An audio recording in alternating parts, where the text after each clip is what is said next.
राम राम जी सभी को। उत्तराधा एकादशी की कहानी सुनाने जा रही हूँ जी। उत्तराधा एकादशी पौष शुक्ल 11 एकादशी को पुत्रादि एकादशी कहते हैं। यह व्रत आत्म शांति, बंध्या स्त्री, निसंतान को संतान देने वाला, पापों का विनाश करने वाला, सभी प्रकार से मंगलकारक होता है। इस व्रत के करने से मृतक आत्मा को भी मोक्ष प्राप्त होता है।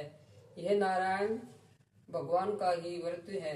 इस दिन नारायण भगवान की पूजा करनी चाहिए। इस दिन बछड़े वाली गाय के दूध में भगवान की प्रतिमा को स्नान कराकर उसी का साकार लेना चाहिए।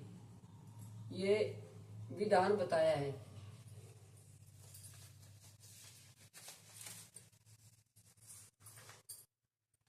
इसकी कथा शुरुआत होती है। अब धर्मराज युधिष्ठिर ने बोला, हे कृष्ण, अब आप पौष मास के व्रत के बारे में समझाइए।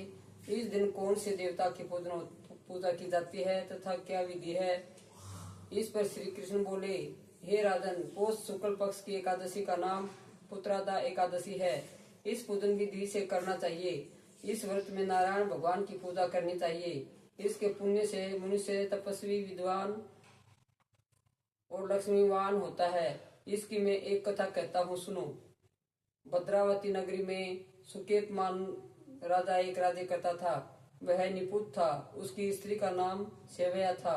वह सदैव निपुति होने के कारण चिंतित रहती थी। इस पुत्रहीन राजा के पितर रो रोकर पिंड लेते थे और सोचा करते थे कि इसके बाद हमें कौन पिंड देगा। इधर राजा को भी राजे वे बहू से भी संतोष नहीं होता था। इसका एकमात्र कारण पुत्रहीन होना था। वह विचार करता था कि मेरे मरने पर मुझे कौन पिंड देगा। बिना पुत्र के पितरों और देवताओं से उऋण नहीं हो सकते। जिस घर में पुत्र न हो वह सदैव अंधेरा ही रहता है। इसलिए मुझे पुत्र की उत्पत्ति के लिए प्रयत्न करना चाहिए। पूर्व जन्म के कर्मों से ही इस जन्म में पुत्र, धन आदि मिलते हैं। इस तरह राजा रात दिन इसी चिंता में लगा रहता था। एक दिन राजा ने अपना शरीर त्याग देने की सोची, परंतु विचार करने लगा कि आत्मघात करना महापाप है। राजा इस तरह मन में विचार कर एक दिन छिप कर वन को चल दिया। राजा घोड़े पर सवार होकर वन में पक्षियों और वृक्षों को देखने लगा। हाथी अपने बच्चों और हथनियों के बीच में घूम रहे हैं। राजा सोच विचार में लग गया। राजा प्यास के कारण अत्यंत बेचैन होने लगा और पानी की तलाश में आगे बढ़ा। कुछ ही आगे जाने पर उसे एक सरोवर मिला। उस सरोवर के चारों तरफ मुनियों के आश्रम बने थे।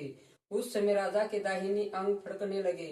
राजा मन में प्रसन्न होकर सरोवर के किनारे पर बैठे हुए मुनियों को देखकर घोड़े से उतरकर दंडवत उस करके सम्मुख बैठ गया। राजा को देखकर मुनीश्वर बोले, हे राजन, हम तुमसे अत्यंत प्रसन्न हैं। तुम इस जगह कैसे आए हो, सो कहो। इस पर राजा ने उनसे पूछा, हे मुनीश्वरों, आप कौन हैं और किस लिए यहाँ हैं, सो कहो। मुनि बोले, हे राजन, आज पुत्र की इच्छा करने वाले को संतान देने वाली पुत्रादा एकादशी है।